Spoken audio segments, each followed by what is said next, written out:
What is up, everyone, and welcome back to Barbell Therapy. I am your host. I'm Kate.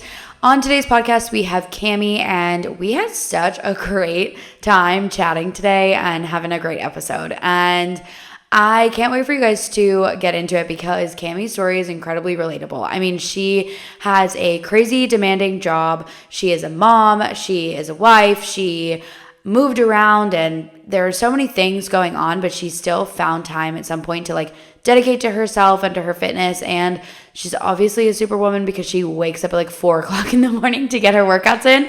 And I know many of us wish we could do that, or are aspiring to that. But the other thing that we really get into that I think is incredibly relatable and important is just how alcohol has an effect, especially in your young adult life, and how you kind of have to rearrange that relationship in order to become a healthy version of yourself. So I think that's a topic that a lot of us can relate to, and I want you to take some time to reflect off of that. And then Cami is actually looking to potentially become a coach. So we talk all about what that process would be like. So if anyone on here is looking to get into coaching, this is something that would definitely benefit you. So without further ado, let's get right into it. Everyone, I am here with Cami. Cami, thank you so much for joining us today. I am so excited to chat with you. Thanks for having me and working around my schedule. Absolutely. We all have crazy schedules, and I wish that mine was a little bit more flexible, but it's not. So here we are. Okay. So Cami, I just want to open this up with you telling us a little bit about you, what kind of got you into fitness, and let's start there. Okay, so I am 32 years old now. I currently live in Louisiana. I have 2 kids and one on the way. I've growing up, I always played outside, did all the things that anyone else does, played sports in high school, things like that. Um, Went to college and acted like knew what I was doing at the gym.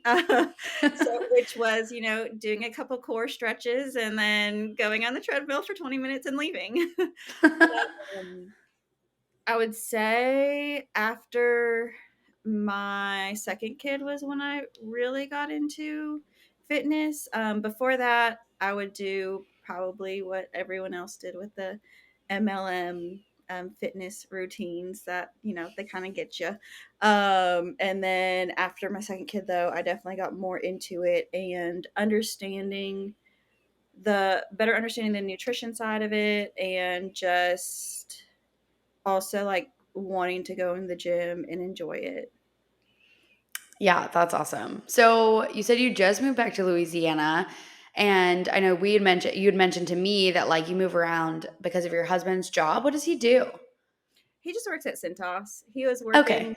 working his way up through the company and things like that, and trying to eventually get to a GM position. And then with just all the moves and craziness, he was like, okay, I just want to be closer to family. So we moved closer to family. Oh, I love that. That's awesome. I This is so weird, but Cintas used to service one of the gyms I used to work at, and our rep was so cool. He would come in, he was so nice. Yeah. One time I broke the hand sanitizer thing and he helped me, and it was just that's so funny. Small world, small world. Yeah, and I know every time I go somewhere, I'm like, oh, there's a toss. There they are. And, you don't know what they are until you know who they are. And then you're like, oh, I see them everywhere. Everywhere. The truck. I always see the truck. What are you Yes. servicing today? Exactly. That's so funny. Okay, but your full-time job, you work with autistic children. And first of all, thank you for everything you do because your patience is amazing. I obviously know that. And then, but I want to hear a little bit more about your job because you have 3 dogs, 2 kids with one on the way. How do you handle all of that? And then fitness and your husband's job? Well, so I feel like sometimes things take a back seat, but and normally it's the things I enjoy doing, unfortunately. But yeah, so I'm a behavior analyst, and right now I would say I work the most I have in a long time. I used to have more manageable hours of 8 to 4, 8 to 5. Now it's kind of getting up there. So it used to be a lot easier, I feel like, to manage the kids, the household duties, um, kind of sticking to a routine, things like that. The hard part is like my husband does work so early in the morning now versus when I used to be able to go to the gym at 4:30, 5 o'clock in the morning, and which wasn't fun, but I got it in. And Gotta I do was what you gotta do, I guess. exactly, yes. And when it was that time, like of getting it in early, at least like it was, good start to my day.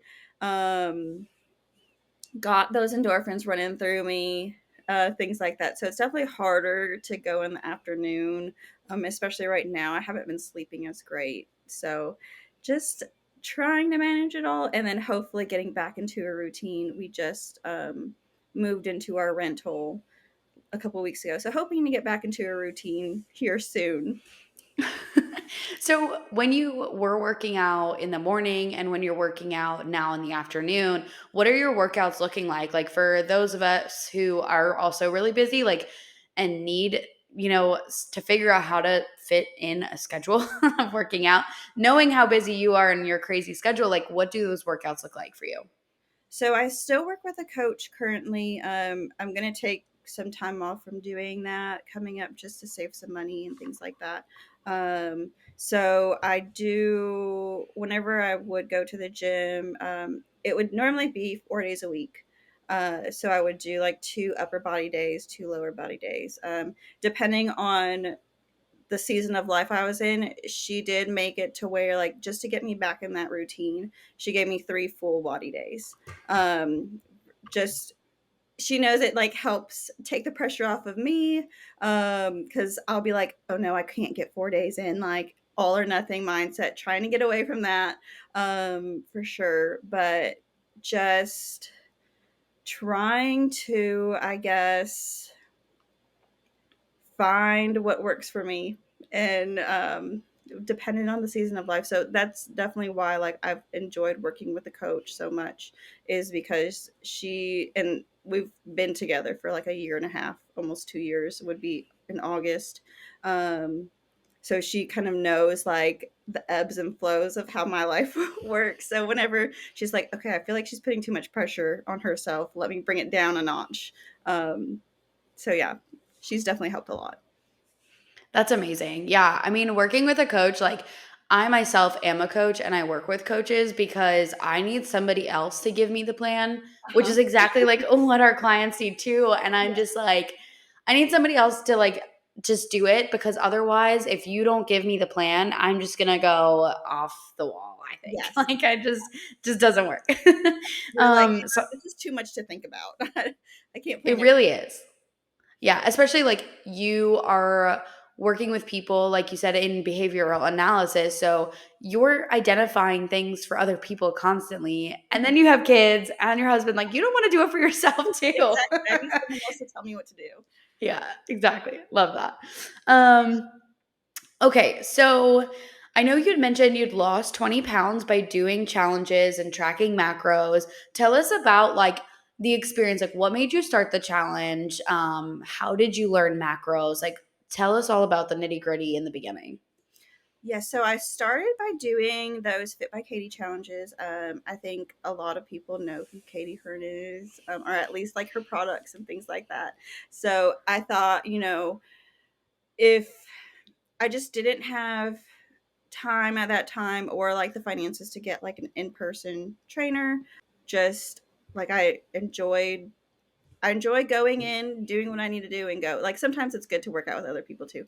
But, also like having that community of women and other people, in those challenges, seeing their progress, things like that. So I was just like, you know what? It's only $200. Let me sign up for it. And I did get the coaching option. And that's kind of where I learned how to track macros and started doing that. I didn't quite understand it yet, and I didn't understand like, okay, why are my macros so high outside? I was breastfeeding at the time when I started to, so I didn't understand like all the relationship to everything, or like the carbs and protein and like the importance of still having carbs in your workouts and when you're doing all this stuff, because I was taught, like any other woman, like carbs are bad, or you have to have this many calories, things like that.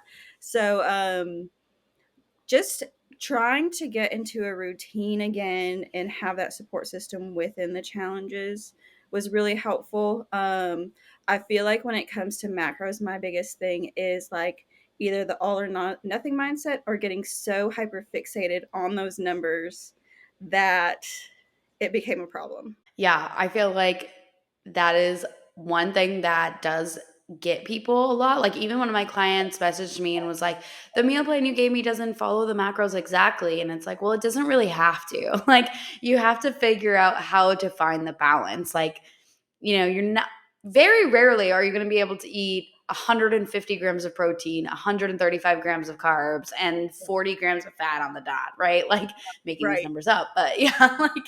like it's going to be really hard. Yes, and So you would put it what in my go ahead. you'd put it in MyFitnessPal, and people like freak out because it's not exact. And like, no, sometimes if you just scan things, they're estimates. But if you're hitting these numbers, like your calories are good and things like that. Yeah, it's a lot, and especially because like a lot of people have like an all or nothing mentality, right? Mhm. Like, Yeah. if I'm not doing this 100%, I might as well not do it at all. And consistency is key in everything. Like, if you didn't go to school 100% of the days, or you don't go to work 100% of the time, like, that doesn't mean you failed. That doesn't mean like it ends, right? Like, you get sick, whatever happens, like, but it still goes on, and so do you. Like, you have to still go on with those things. And I think that that's like something that people just need to wrap their head around, but it's one of the hardest things to do Oh yeah, I definitely still struggle with that. because you feel like you want to be perfect, or like the all or nothing mentality. Yeah, I would say that just the all or nothing and wanting to be perfect. It's like, oh, if I can only get 3 workouts in today, but I have 4 programmed, then why? Or like, just little things. And I really have to focus and hone in, like, and train my brain. Like, it's okay. Like, you're doing some movement. It's okay that this week you only got two in, or, it's okay that you overindulged a little bit 2 days this week or something along those lines. It's not the end of the world. It's not going to, just like anything, like even in my current field of profession, like I tell my supervisees all the time, like, not them, you not having a perfect day or running something wrong isn't going to ruin all of the progress they've made throughout this time. And especially with like new hires and stuff like that, I'm like, you're not going to be perfect at this. You're still learning and they're still learning you. It's okay if you do it incorrectly a few times. It's not going to ruin them. You're not going to ruin them. And it's just like, why can't we think like that for ourselves? Yeah, it's so hard. Like, when it comes to us, like, we can, it's like the mask on the plane thing, right? Like, you have to Mhm. put your mask on to help somebody else, but somehow like that message just does not get across. Especially, I feel like people in lines of work like yourself or mine, or in these lines of work where we're constantly serving other people, it's very difficult to take that hat off and like figure out how to serve yourself and have boundaries for yourself.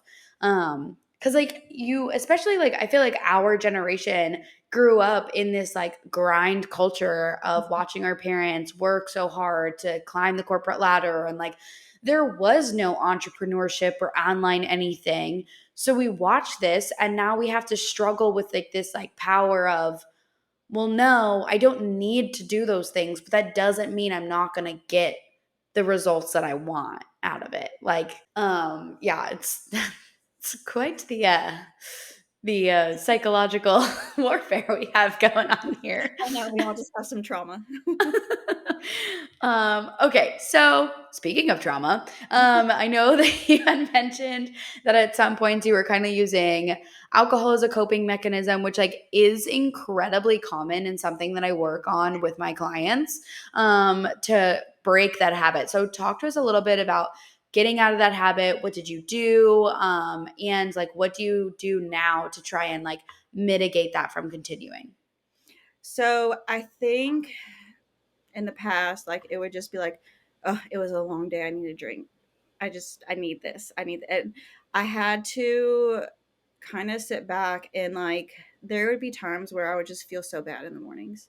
Um and so when I was even it was like even when I was not when I was doing the challenges there was, and I kind of admitted this, I did work with a personal trainer for a little bit, and then later on like I did kind of tell her like um I know I can't focus on the past, but I probably drank before we met, or like, like the night before, like just whether it be one or two glasses, it doesn't matter. Like I was still using it to cope with my emotions instead of, being like, you know what? Yes, it was a hard day.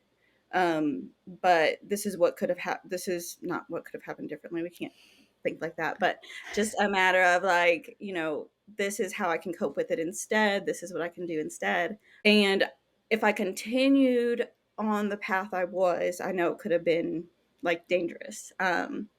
So kind of just telling myself like, you know, yes, you're not drinking or whatever it may be to cope with your problems. So if you feel like you need one, like do something else. Distract your mind, deal with what you need to deal with instead. And then I also started when I started doing like challenges or working with a coach, it was also like talking to her about like, there are drinks like I do like the taste of them. So it became more like, okay, drink because you like the taste of it, not because you feel like you have to. Mm-hmm. Um, and there were, and as we all know, like alcohol is a depressant. So you're going to be in that mindset all the time of like, oh, you are drinking because you're down or to cope, but this is also making you feel worse. Like your body and your mind and things like that. So having to be like, okay, I'm not going to drink when I'm in a bad place because it can turn into this problem. Um, and like, obviously, I'm not drinking now, but Thanks for the clarification. but it was like, I have been able to, like, before that, probably, in the past year or so, even longer, like, getting to that point to where, like, okay, I can have a drink because I want to enjoy it, instead of like, oh, this is going to directly affect my mood. What are some of those drinks that you enjoy the taste of? I'm so curious. I like champagne. And then, like, if I'm out and about, I'll, like, try maybe a mixed drink or something, but mixed drinks are so sweet, so I don't really love them, but, like, I'm a champagne. Champagne is also really I sweet. know, but it's still, like, I don't know.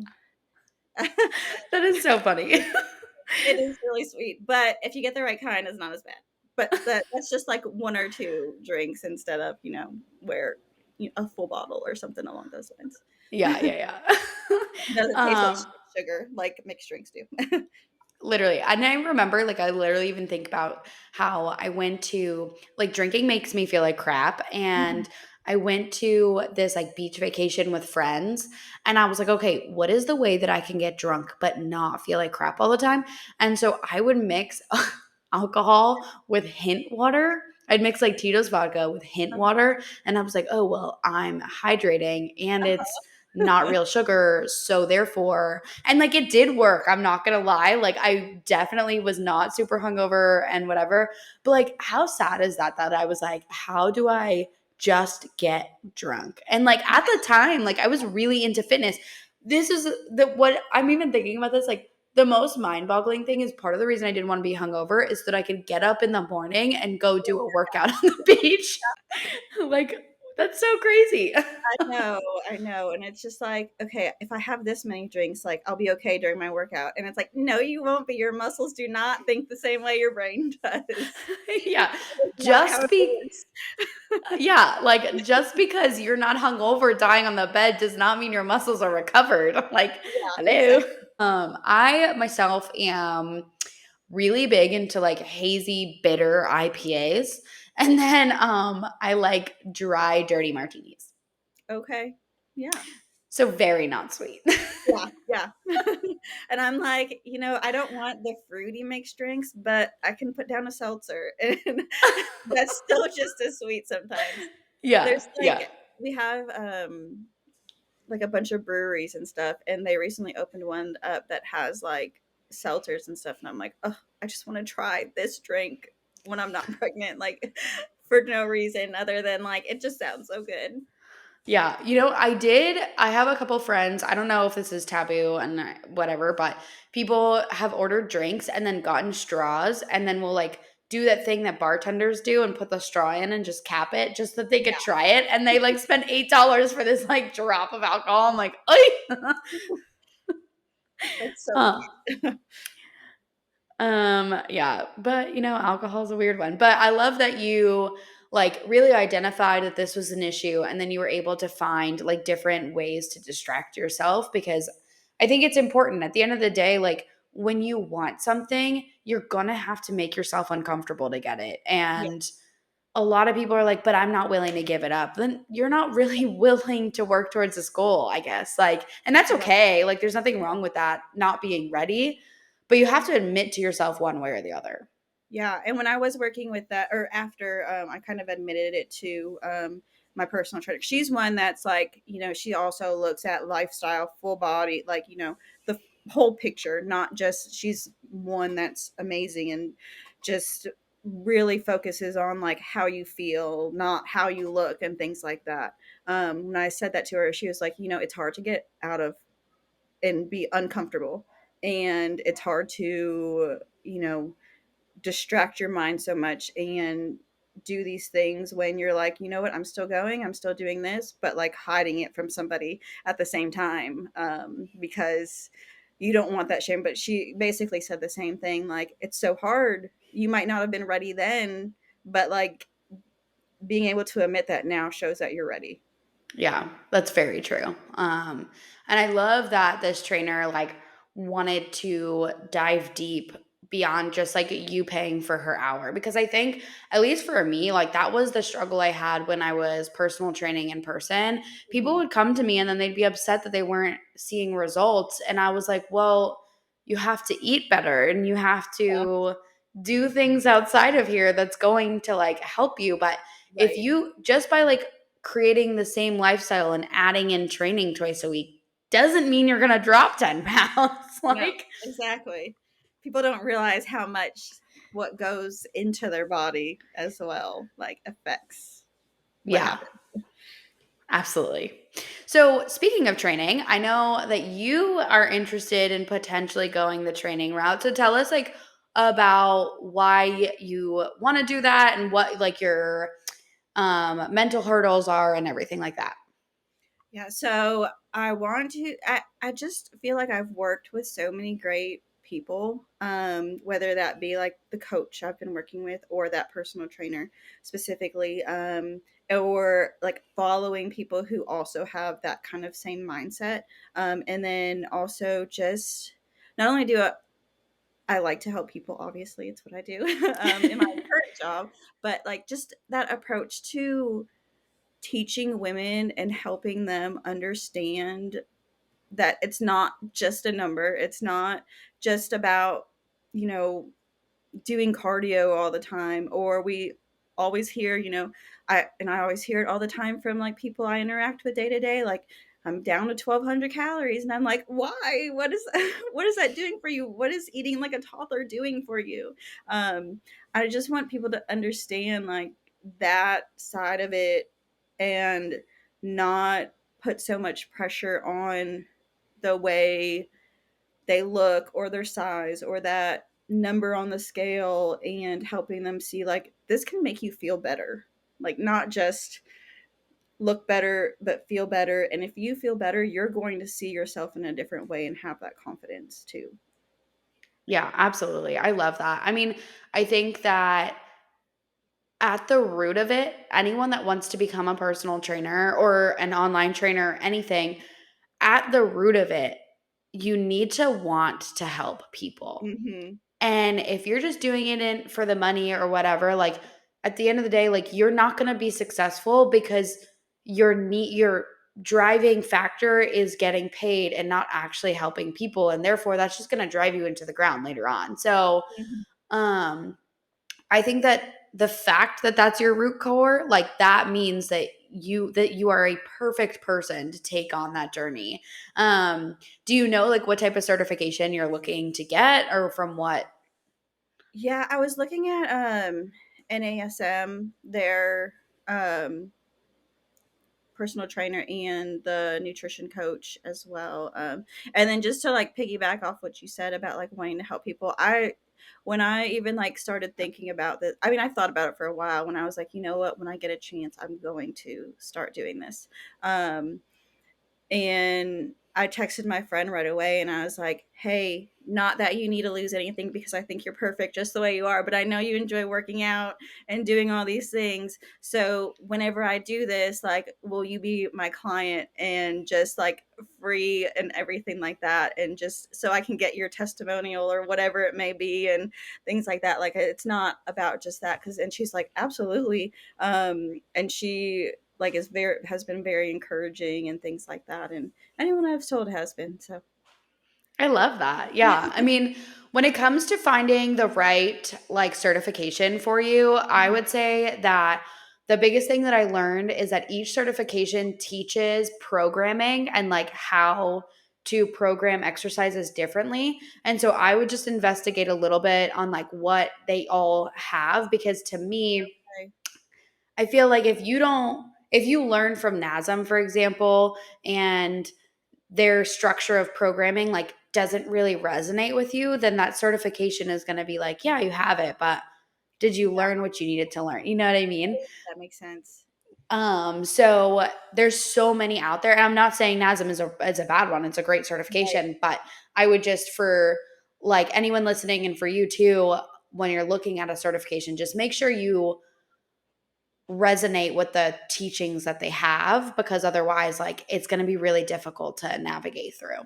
Okay, yeah, that's good to know because I mean I've mainly looked at that one because I and the other thing is like I know y'all do a lot of like continuing education and you have to continue to learn and grow and things like, and then especially tailor to what your interest is in, like so the person that I used to work with in person, she's also doing like the pre and postnatal care and then different things tailored specifically to women or specific to that mindfulness and things like that. So I know at least with, you know, not saying it's just getting your first certification to get that piece of paper, but there's so many learning opportunities outside of that, um, that not only do y'all have to do to keep up with the science and everything like that, but also just to tailor to your teaching and what you want to do.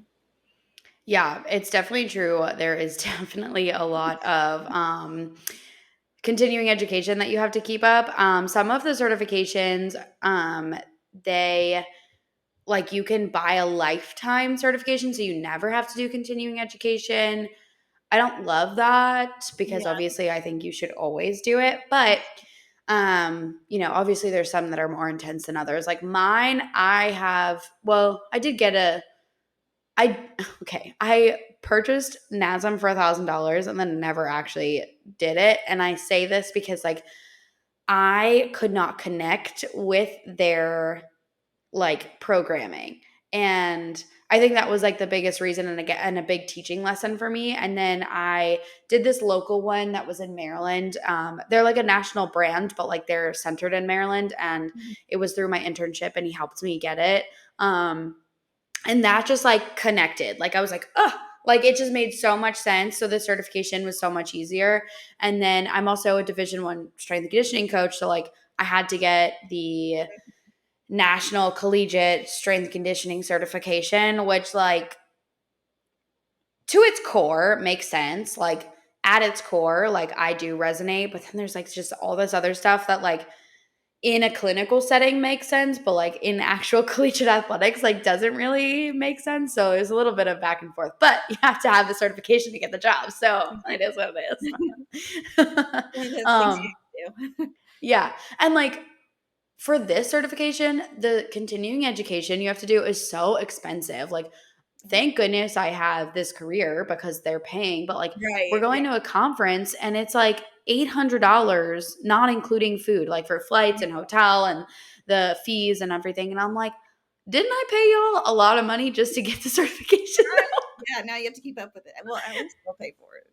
Yeah, exactly. But yeah, most sort of like personal trainer certifications, like their continuing educations are not that expensive. And there's so many free continuing education credits that you can get just by listening to like different webinars and stuff. So you'll be fine. But Yeah. it's just so funny how there's like so many layers. There's so many different things, but I do think it's interesting that some like don't require the continuing because I'm like, I feel like you should always be learning. Everyone's so different and food's so different these days. Yeah. Yeah. I mean, I think with nutrition, like that, I feel like you definitely need to constantly be learning. Like, and if nothing else, you need to be learning all the new things that are going on TikTok that you have to dispel. Yeah. Right. Like, I'm like, the things that I see, I'm just like, how did we get here? I'm like, how did we get here? Yeah. Unfortunately. But it is what it is. All right. So let's move on to like a funny question. If you were a kitchen appliance, which one would you be and why? Oh goodness. I don't know. That's a good question. I mean, I love my air fryer, and it's just I feel like everyone talks about their air fryer these days. That's a good one. Just so much love. I want to be Yeah, an air fryer because I get loved. yeah. Everyone loves you, uses you all the time. Yeah. I don't even know. I mean, the air fryer is good. I have my air fryer is like a toaster oven That's and like a right. bunch of things all in one. But I do love the stand kitchen mixer, like a standing Mm, mixer, yeah. because it just like makes your life so much easier. So we Yeah, do I love used to that. have one, but it was one of the fancy ones. We got it for our wedding, and it just didn't get used a lot, so I think we got rid of it in one of the moves. That makes sense. Yeah, that totally makes sense. Honestly, kitchen appliances are so great, and you buy them and you're like, yes, this is amazing. For the 2 times a year, I'm going to use Yeah, it. exactly. um, that's so funny. Okay. So I am a competitive powerlifter, and that means I compete in squat, bench, and deadlift. So at the end of my podcast, I am asking all of my guests this question. Can I curse right now? Yeah, that's fun. Okay, I didn't know if you had any kids around. Oh, no, they're not around. Okay. Just go Would ahead, go ahead. you fuck, marry, or kill squat, bench, or deadlift? Ooh, I'd marry deadlift, fuck squat, and kill bench.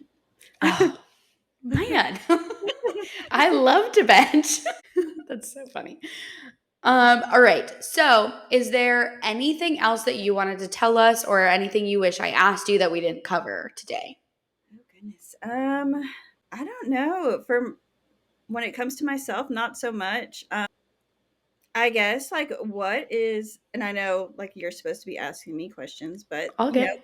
what is like your biggest pieces of advice to people who do want to pursue a career in fitness and kind of go that route? Yeah, I think one, you have to know kind of like who your ideal audience is, and it takes a lot of time to figure out. But I work with a business coach, and she recently, like, well, not recently, her strategy is to talk about like what your story is in fitness and like how you connected to fitness, how and all that. And it wasn't really until like I kept telling that story that it finally clicked with me, like who I wanted to work with. So really identifying yourself and anchor yourself into like why you got into it for you, and Mhm. then figure out, because those are the people that you're going to be able to help the best, is the people that have Yeah, that same trajectory, right? right. So that's the first thing, and then the second thing would be figuring out which way you want to go about it. Do you want to be like an in-person, online, or some sort of hybrid? Like I know that I would love to eventually open up at my own gym and be able to host clients like in person, while still helping them holistically online too. Right. Um, so that would be like my second piece of advice, like figure out which avenue you want to take. And then from there, just start talking to the people around you. Like you said, you can offer some free programs to people, but make sure that when you're doing that, it's with people that really want to do something, because a lot of people will take on the free or cheap crap Mhm. and not do anything. And then that's not good for you or them. Right. um, and then the last thing would be something that like I really had to anchor myself and like not feel hurt about, is that genuinely like your friends and your close friends and your close family, it's really hard to be vulnerable for them to come to you and be like, I need help, I need to lose weight, whatever it is. So they may not be your first clients, and that has to Right. be okay. And like, and again, like you want to help people at your core. So if what you do by going into fitness implores them to actually go find someone else to go Right. to help them, that has to be okay with you. It was a tough pill for me to swallow at first, but at the end of the day, like when they tell me that they're doing that, I'm just like, you know what? I am really proud of you. Like, I'm so proud that you're getting the help that you need. I just know that I could help you better. Just kidding. But I yeah, think I'm so most like afraid to market myself to family and like some friends. Is that crazy? Like I don't know if it's that like imposter. I don't know if you get it. I'm sure, because I feel like everybody in any world gets it, especially when helping people. Like, that fear of, what if I'm not good enough? Like, why am I doing this? Are they going to look at me and be like, but you do all these other things, and like, why are you doing this? Why is this your interest? Or, even you look a certain way, or you're not, like, you don't have that perfect, body, or whatever that looks like, what they see in magazines and things like that. yeah, absolutely. I mean, like that imposter syndrome is so real, and it won't stop with friends and family. Like you're going to get clients, you're going to talk to people, and they're going to make you feel like you don't have all the answers, and like that's okay. You don't have to have all the answers. Right. Like um but I do think that when you have imposter syndrome and when you don't feel like you're good enough, it honestly means that you should be doing it more, because you're not someone who's so full of themselves that's like, I am the best in the biz. Like, why wouldn't you come to me? You know Right. what I mean? Like, it means you want to get better as for you and for the people that you're helping. And I think that that is a core essential value that all good coaches need to have. Right. And I have that every single day. So, Yeah, whenever I was even like, because I brought it up to that personal trainer I used to work with, and then I brought it up to someone else. I think she just became certified, and she's starting, you know, to start make that her career as well. Because I was like, how do you get past this? Because, I look at you and I think you look amazing and beautiful and all these things, but I know you've heard certain comments. She's like, oh, I've heard it from my dad, and things like that, or family members, like, why are you a personal trainer? You aren't, this size zero, size two. And I'm like, the things I would do for your strength and like your legs and things like that.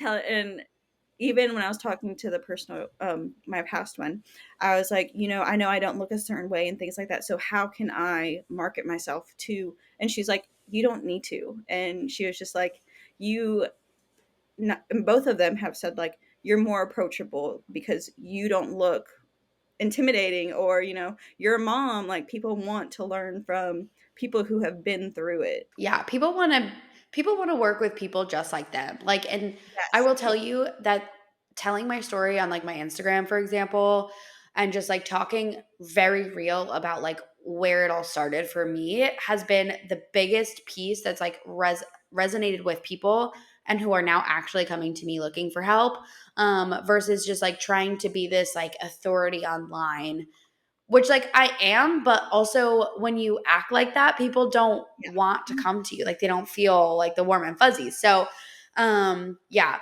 And then another piece of advice that I didn't take, but I have heard that works well, is when you are getting started like this, especially if you're going to like start while you're still doing your business, being or your other full-time job, starting out with someone that you really like and being their assistant coach and like working under them, where they're kind of like bringing you clients a little bit, and getting your feet wet. So then that way you're like, you have people to train and you have results that you can share. And then if you eventually want to branch off and do something else, like and create your own brand, you can, but at least like, especially if you've just like never been in that world, like then you Right. can kind of transition. Yeah. Yeah, I know. I think I've seen a couple of people start with like another company and then eventually hope one day to branch out, especially if they have another job and aren't fully ready financially or whatever it may be, to get out completely. Yeah. Because building your own brand and building your own business is hard. And like, I got really serious about it about a year and a half ago. But the years before that, it was just kind of like, it was like throwing spaghetti at the wall and seeing what sticks, you know? Like I didn't know what I was doing. Yeah. And I was spinning my wheels. So now I'm in a much better spot, but it's not like simple. And I feel like No, a lot of people think that like you're an online coach, so you're making all this money and like you you're can not. just quit your job and whatever. And I'm like, I Right. definitely cannot. No, and even like starting your own business, that costs a lot of money. And then Yeah. everything else you pay into it, and then your time, and yeah. I'm like, I And the know y'all don't think certifications. what people think. Yes, exactly. Yeah, you Yeah. won't have your job covering them anymore. You have to do it yourself. Exactly. Yeah. So a lot of things, but it's okay. But I definitely think that your story and like everything that you embody as a person like is fit for coaching. So whenever you're ready, you should definitely take the leap. And I will be here to support you every step of the way. Thank you. Maybe during maternity leave, I'll have time to really Yeah. study Yeah, that between would be the good. naps that I plan on taking. Well, you've done it twice before. You know what's going to happen. Yeah, exactly. Because I mean, my thing is at this point, I'm gonna have a mess in my house, so I'm gonna take the nap. It's going to be okay. I love that. Right. Awesome. Well, it has been such a pleasure to get to know you and chat with you. And I do think that like this conversation is going to bring a lot of value to people, and I'm so excited. But I do want everybody to have a chance to follow your journey, especially if you're choosing to go the fitness route at some point. So tell us where we can find you. I'm just on Instagram at Cami Cami dot Schmidtke SCHMIDTKE. Um, Awesome. Well, I'm going to link that to the show notes anyway, but it was so amazing getting to talk with you, and I am sure we will cross our paths again. yes, thank you. Thank you for having me. Yes, you are so welcome. That was so much fun. Thank you so much for hanging out with us. And don't forget to leave your review in the comments so that I can improve this moving forward. Thanks for hanging out, and we'll talk to you next week.